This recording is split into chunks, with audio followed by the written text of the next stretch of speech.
This is the Lockpicking Lawyer, and the lock I have for you today is the Yale Smart Padlock 13. Before I get into that lock, let me give you a little background on it. Many of you are familiar with the Mul-T-Lock C series of padlocks. They range all the way from the C8 that you see over here, all the way up to the C16 like this one that I featured in video 235. In between those two locks are the C10 and the C13. Now this is a really popular line of padlocks, and like any really popular product, you're gonna see some copies out there. Most of the copies are made in China and they have piffy names. My favorite, I think, is the Mighty-Lock, I think they call it. But what I wasn't expecting to find was a copy from a company like Yale. And that's what we have today. This Smart Padlock 13 is a one-for-one copy of the Mul-T-Lock C13. Now it doesn't have a pin-in-pin core. What it has is a 7-pin dimple core. So we're going to see how hard it is to pick into this Yale Smart Padlock 13. And then of course we'll take it apart and I'll show you what's inside. Let's get everything else out of the way first.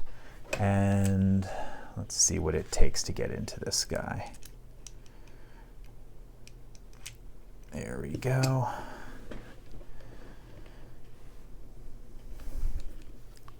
There. I think that's probably an okay way to hold this. And let's dig in and start finding some binding pins. It's a bit of an awkward lock to hold, but nothing on 1, 2, little click out of 3, nothing on 4, little click out of 5. I think I got something on 6, 7's binding. Okay, went into a nice deep false set. Let's pull the pick out and start from the beginning again. Okay, counter rotation on 1, got him set. Counter rotation on 2.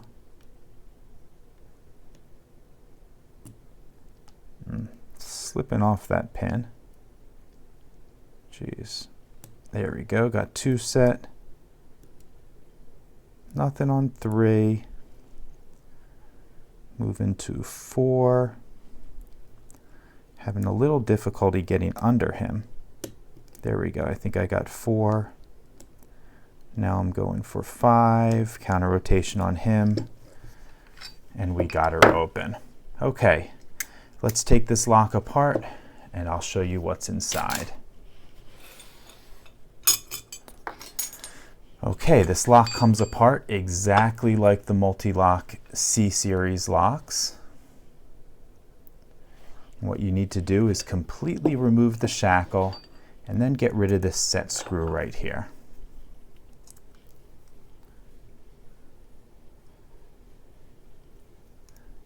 Okay, and it came out really easily. I'm actually surprised to see there's no thread locker on here at all.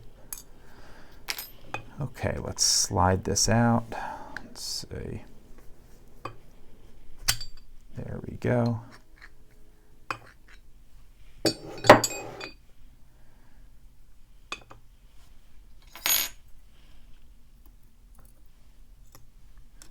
Okay, get rid of this shutter that's guarding the keyway.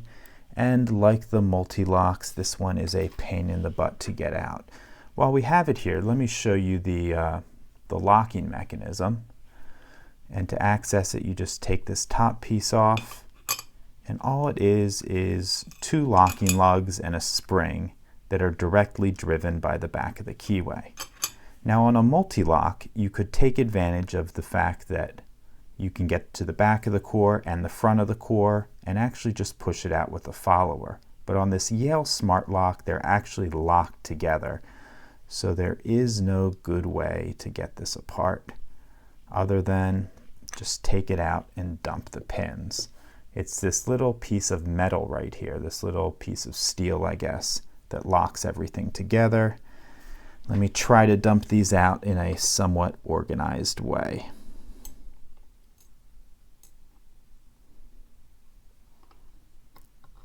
Okay, let's see what happened here. Okay, looks like number 7 is a standard pin. Then we had a spool in 6, a spool in 5, a spool in 4. I guess that one's from 3. And here we go at 2. Okay, let me put that aside for a moment.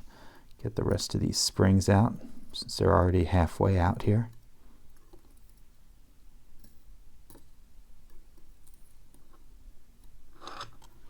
Okay, and let's get rid of these key pins now. Dump them out.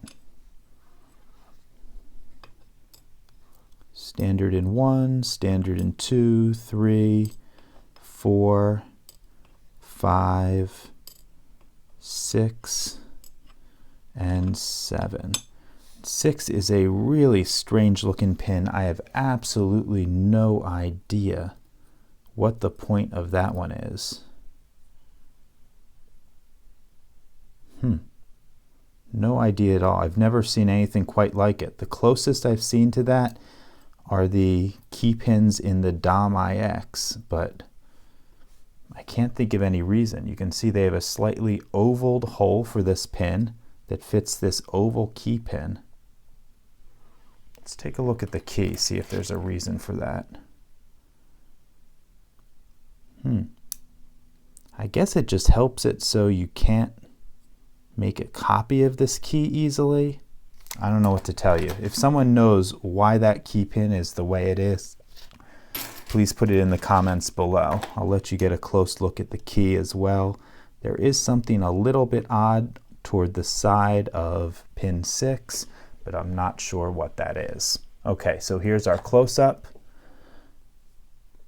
Looking at the key pins, they are all standard with the exception of the oval key pin in number 6. Then moving to the driver pins, we have 6 spools in slots 1 through 6. Looks like they are of varying length, so we have some balanced pin stacks.